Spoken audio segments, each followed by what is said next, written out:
everybody, I hope you're having a fabulous day. So today I am back with some of my favorite jewelry finds from the past, 9 months or so since I've made a video. I know I have been gone for quite a while. I wanted to come back with a bang and hopefully show you some really incredible pieces. These are going to be mainly antique pieces. I do have a few other videos planned and in the works with some Tiffany finds and some Valentine's Day themed pieces. So those videos are going to be coming out soon. I hope to be back on YouTube way more frequently this year. So let's get started. First piece I want to share with you is definitely my biggest splurge of the past year, but it is so beautiful. So this is a rose cut diamond solitaire ring. It is set in platinum, and I really love the little heart detailing on the setting here. I think it's so beautiful. And this is what the band looks like. It's going to be very hard to pick up in this video, but there are two tiny little hallmarks on the outside of this band ring. And I believe those are French hallmarks for platinum. I had been on the lookout specifically for a rose cut diamond for months. I had a few saved on Etsy, and this one I kept coming back to. And I really wanted something that I could actually wear every day. With rose cut diamonds, for anybody who's maybe not super familiar with this type of diamond cut, it's something that came about back in the 16th century. So you can find beautiful rose cut diamonds from the Georgian era and Victorian era, and a lot of those pieces have a foil back to them, so a little silver foil that will be behind the stone. And though I think those rings are incredibly beautiful, it just means they're much harder to wear. You have to be much more careful with them. You don't want to get them wet or wash your hands with the ring on or clean them really. So I was specifically looking for a stone that was open back like this one is here. And I wanted it to be, large enough to be worn alone, but something I could stack. So I landed with this one. I think it is gorgeous. There's something so beautiful about a rose cut to me versus, the round brilliant cut diamonds like you see today, which I definitely have. This little Tiffany band ring is an example of more of a brilliant cut diamond. There are just many more facets to the brilliant cut than to the rose cut. And when I look at this diamond, to me, it almost looks like a piece of ice. Because the facets are so large, you can see clear through the stone, and I just think it's stunning. So this was my splurge piece. I do believe that it's most likely antique, though I need to do a little more research. I would love to take it to an appraiser and get another opinion, especially because it is not perfectly symmetrical. If you look, it's going to be sort of hard to show you, but you can see it's a little bit higher toward the left side there than the right, which is indicative of an older cut, something done by hand. And back when this cut was popularized, we didn't have electricity, right? So the cut of this stone was really made for candlelight. So in a really low light setting, the way that this diamond shimmers is just incredibly beautiful to me. So I specifically wanted a rose cut, and this is the one I landed on. You can find rose cuts listed online, but a lot of them are in the tens of thousands of dollars, and I was not in a place to be spending that kind of money on one. So this one just was the perfect combination for me, and I really, really love it. I also love it because it does fit my ring finger, and I do wear it here. This is not an engagement ring. This is something I bought for myself, but you don't need someone else to buy a diamond solitaire for you. If you want one, get it. That's what I think anyway. But this ring also fits my first finger here. It does also fit the ring finger on my right hand. So I have a lot of options with where I can wear it, but I have been wearing it on this finger, and I have been playing around with different ring stacks. I really do like this. This is a Tiffany band, and then this little stacking band beneath it is another platinum diamond band, and then just a little yellow gold and diamond band. So I really love the look of this. I think it looks beautiful, and I've been really enjoying wearing this gorgeous piece. I would love to have more information on this piece, but that is all the information I have. And I did want to bring this brooch back. So for anybody who is not new to my channel, you might remember seeing this beautiful, beautiful brooch. So this is when I started really getting interested in rose cut diamonds. I found this piece in a lot of costume brooches, and this is actually a platinum and rose cut diamond Deco era brooch. It is absolutely beautiful, and I did take it to a jeweler in my local area and had a few of the diamonds replaced. Unfortunately, it's very hard to find rose cuts, so he did replace some of the really tiny rose cuts up top with some single cuts. It is damaged. You can see, you know, this has had a life and it was damaged when I found it, but he did a good job of replacing some of the stones just to make it whole and wearable. You know, it's not perfect. It's never going to be perfect, unfortunately, but I brought this back just to share. You know, this is what really started my love and affection for rose cuts, was finding this incredible piece. And that is why I've been really on the hunt for a rose cut solitaire. So this was another really fun find, and maybe some of you out there already recognize the type of glass in this beautiful vintage slash antique ring is what I'm going to call it. So these are pieces of Saffiret glass. And if you see the sort of mauve color and blue hue flashes in these stones, that is the magic of Saffiret glass. And you have these two larger faceted oval stones and then two tiny round stones at the bottom. And this ring is actually 14 karat yellow gold. And I believe that this ring was made specifically to house these antique stones. I believe these glass stones are much older than the ring is. And unfortunately, this ring is a little too large for my fingers. It kind of spins around on me. So I do have this one listed up on my Poshmark and on my eBay page if anyone's interested. Definitely go take a look there. But I really, really loved it. And if this one doesn't sell as is, I will probably take it back to the jeweler I found and have it sized to my size because I do think it is beautiful. And Saffiret glass is really hard to find. I've only ever found one other piece of Saffiret glass, and that is in a stick pin right here. So these are my only two pieces of this glass that I found, and I think it's beautiful. Then I have two aquamarine pieces that I found this year that I love. The first is this vintage, really large oval faceted aquamarine. This is set in a 9 karat ring. And I just loved the shape of this. I love how large this stone is. This stone looks clear like ice, kind of similar to the rose cut. I love how large the facets are and that you can see clear through the stone. I just think it's beautiful.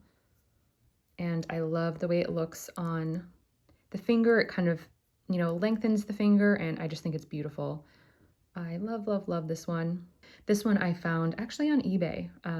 This was a good one. I think I paid maybe $200 for this, so I felt like it was a really good price. It is marked inside the band here. And I love the retro setting of this. You have this really interesting kind of cross-hatching detail on the sides and then the polished gold. And you can see there is some patina to the gold. Again, this is a lower carat gold. That could definitely be polished up, but I kind of liked it. I think it makes it feel vintage, and I just love the stone in this one. It's gorgeous. The other aquamarine ring I found was this really beautiful white gold marquee shaped aquamarine. Has some really beautiful detailing on the actual setting and the band here. And you can see that it is marked 14K right inside there. Now this is a very small ring size, so this one, I think it's a 3.5, so it really only fits my pinky.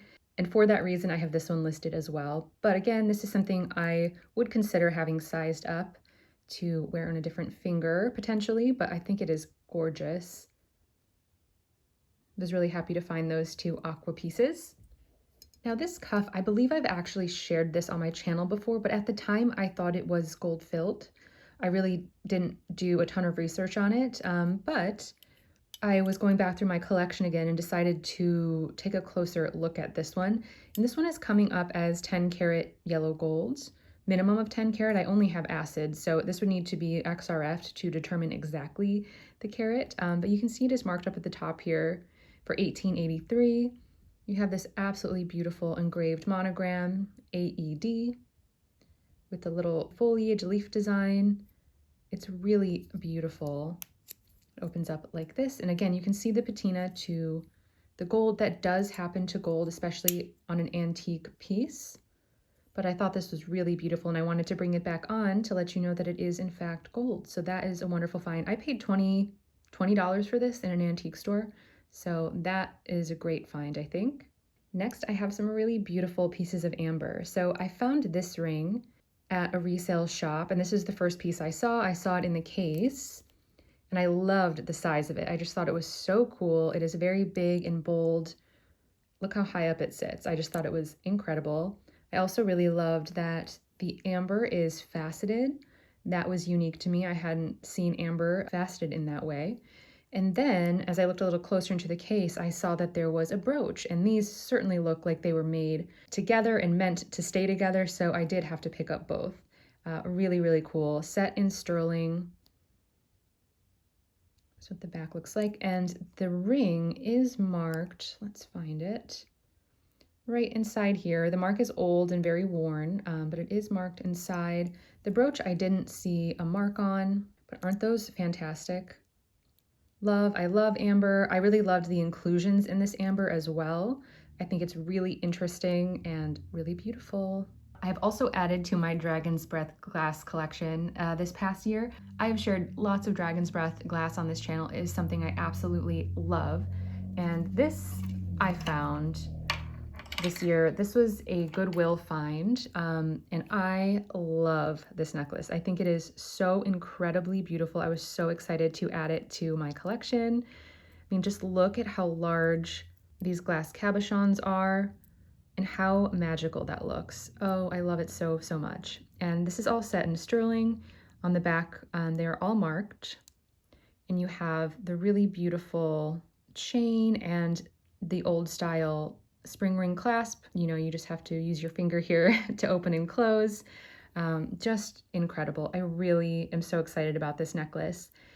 And I'm going to share a couple of photos with you. I don't know if you guys are familiar with the Renaissance Festival. I don't know if that's something you have in your area. I went this year and we like to go all out and dress up. And I did a whole look with a combination of my Dragon's Breath glass pieces. I had brooches and rings and necklaces on, and I'm gonna drop some images in here just to share it with you because I thought it was a really fun way to get to wear these pieces. If you're not familiar with it, it is a medieval times themed festival. There's jousting and magical creatures. You'll find a lot of like people dressed up as elves and fairies and that type of thing. So to me, Dragon's Breath glass is so magical looking, and I thought it would make the perfect addition to my kind of fairy elf costume that I wore. So it is a fun time. If you have it in your area of the country or the world, definitely check it out. I had a blast, and I got to wear some beautiful antique pieces, so that was fun. Here's another piece of Dragon's Breath glass I found. You'll find them in different tones. This one has a little more yellow in it. It's a little more pale in color than the necklace. But look how beautiful. Sterling silver set. I like the little leaf design on the edges. Beautiful. And then I found two little stick pins of Dragon's Breath glass, again in that lighter, paler color. Typically the paler color is associated with older glass. I don't know if that is 100% accurate, but that is typically what I see, is that this sort of peachy, yellowy, lighter color glass is older than the brighter pink tones. But I love them both and was really excited to add these beautiful pins to my collection. These are just gold tone, not any precious metal, but gorgeous. I'm gonna bring up this box here. So I have shared this pendant on my channel before. This is a really beautiful aquamarine seed pearl and yellow gold necklace that I found, oh gosh, maybe 2 years ago now. And I happened to find this brooch this year, which is so very similar in style. Had to have been made around the same time period. I think this is sort of an Edwardian era piece. If you know differently, please leave a comment. Let me know. I love learning. You guys are always so helpful. But this one you can see is peridot. It has the same little flower and seed pearl elements, the same sort of milligrain bezel setting to the stones, and definitely of the same era and just really, really beautiful. Yeah, and I believe this one is 14 karat gold. This little brooch here, really beautiful, I thought. And then this piece, I'm gonna pull this one out. I love, now this really beautiful antique necklace. This is actually a blue zircon. Beautifully faceted. It is a really large size. I believe this is over 4 carats, and it is set in 14 karat yellow gold. I also think the chain that it came on is really, really beautiful. It has sort of a milligrain effect to the links, and it does have an older spring ring clasp here. The chain and the pendant are both in 14 karat yellow gold. Oh, but isn't that beautiful? It is such a rich, vibrant blue color, and it is just stunning, I think. I like it as a pendant, but I have considered Wouldn't that make a fabulous ring? Just because the stone is so large, I think it would be stunning. But it is, you know, I'm keeping it as a pendant for now. Gorgeous. And I found a few Scottish carved stone pieces. This one here is a really beautiful sterling silver carved carnelian gemstone bracelet. This is very typical of the Scottish style. Someone here has added a spring ring clasp. Typically, if you see these two pieces here, these are attached with sort of like a little charm element. And I actually found, this is a good example of the type of charm that would be clasped into those two ends. This one has some really beautiful chase, sort of floral foliate design on the back, and then a carved carnelian on the front. So beautiful. So this was the first one. I really love the detail on the silver elements here. And they're kind of shaped like little bows, which I thought was interesting. And then this one has alternating shapes. So you have this beautiful deep red carnelian, this orange sort of clover shape, I suppose. Really beautiful. I really love this. Again, sterling silver. All the elements, you have that same clasp that would have hooked with a charm originally, but as someone has added a spring ring, just makes it more wearable for anyone who's wearing it contemporarily. So beautiful piece. I love gemstones. And then this I found separately, but I thought it was a really great match really to either of these bracelets. This is a carved carnelian brooch. Look at the beautiful variations in the stone. It is just gorgeous, I think. Antique style clasp on the back with our tube hinge. Just stunning. I thought that these two made a really great pair because they feature these little silver rivets, I guess you would call those. So I thought that those went really, really well together. I also added a few pieces of mourning jewelry to my collection, and I pulled out two specifically to share with you. The first is this bracelet, and this is made of woven hair. It is a memorial or mourning style bracelet. You do have a gold box clasp here as well as a little gold charm with a sliding box clasp. And then the charm itself, to me, looks like it had another element to it. There's sort of like a little rivet here. Maybe there was something else hanging off of it originally. But I loved the chased elements to the clasp. The bracelet itself is actually in pretty wonderful condition. I am a huge fan of mourning jewelry. I have a whole collection of it, and specifically hair jewelry I find to be fascinating. So this is probably not for everybody, but I think it's an incredible piece of history, and I was very excited to find this one at a really good price. The next piece, this one is very interesting, and I don't know a ton about it. I would love for anyone watching, if you have seen this style of ring before and you have more information, please leave me a comment. I would love to learn more. So I found this at my local antique store.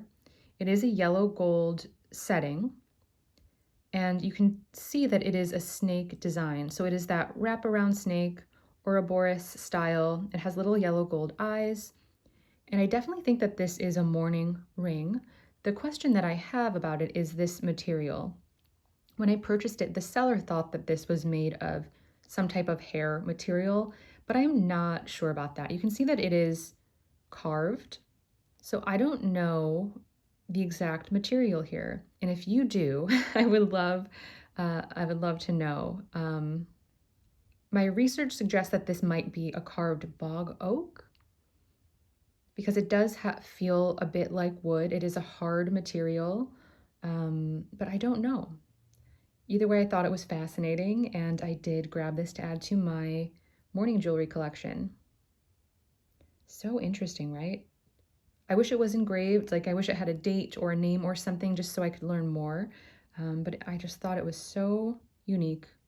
And I love anything with a snake element to it. I know that was a very popular theme in jewelry, especially in the Victorian era.